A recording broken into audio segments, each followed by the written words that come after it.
exhibits, especially here at the Ella Sharp Museum. Still with me right now are Paula and Hope. And it's funny, we're talking a lot about what we can expect in the new year while we're standing in front of one of Jackson's best past, the Briscoe car, right? Yes, yes. This is our 1919 Briscoe touring car that we acquired in the 60s. The community actually came together and raised the money to buy this car from a private collector. So it's a really cool piece in our collection, and we'll see it in the next history gallery too. Exactly, that has so many roots to Jackson. So let's go through what we can expect in 2025 now that we've arrived. Yeah, as you mentioned, the Julia Child exhibit is going to close at the end of the day on the 11th. And with that, we are actually going to be closing down our galleries for a little over a month because we are changing over the majority of our exhibits. So we'll reopen on the 18th of February with a bunch of new exhibits. So in this gallery where we are now and in the gallery next to it, we're going to have 150 years of quilting in Jackson County.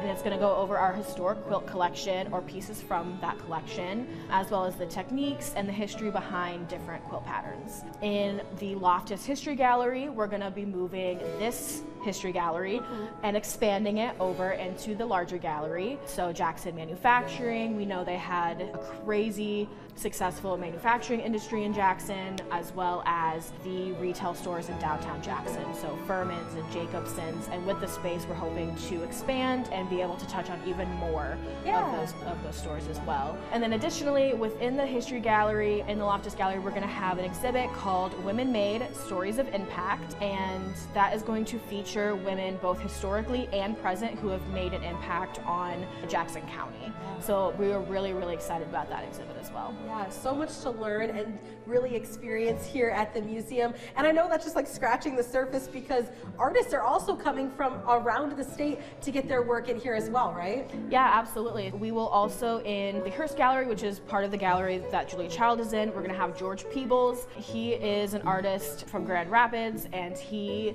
is well known for his landscapes. He does Michigan trees, waterscapes, things like that. And then after that, later on, we're going to have a whole lineup of local artists. Really, really excited. We're going to have Tyree Guyton, and he is known internationally for the Heidelberg Project in Detroit. That's where he's lived his whole life. He's still based in Detroit. So we are really, really excited to have him in our galleries. And then we are going to have our JCAA, our Jackson Civic Art Association, which is a local art association here in Jackson. They're going to have their biennial exhibit in our galleries as well, which is really fun. We love seeing local artists in our galleries. We're going to have Doug Jones, who was originally from Jackson, who is now based in Detroit. So we're really, really excited for all these artists that are coming in here. So much to look forward to that we need to mark our calendars, and we also need to mark our calendars for the 20th Wine, Beer, and what is it called? Art Festival. What is that, and why should we support it? Yeah, this is the biggest fundraiser for the museum that they host every year, and this year is the 20th anniversary. But it features over like 50 local breweries, wineries, and also local artists. When we bring in music and food, and it's just a really great time. But that's set for Saturday, June 7th. All right, so we have that in our calendars. Lots of things to think about when we stop here, and obviously a lot of things to learn. So we're definitely looking forward to all of that. But all you have to do is just really honestly come in, stop by, save a couple of hours in your day so you can really learn and make memories here at Ella Sharp. But thank you guys so much, and I think we're going to continue to explore because there's so much to look at. But more information can all be found on the information at the bottom of your screen. But thank you, ladies. Thank you.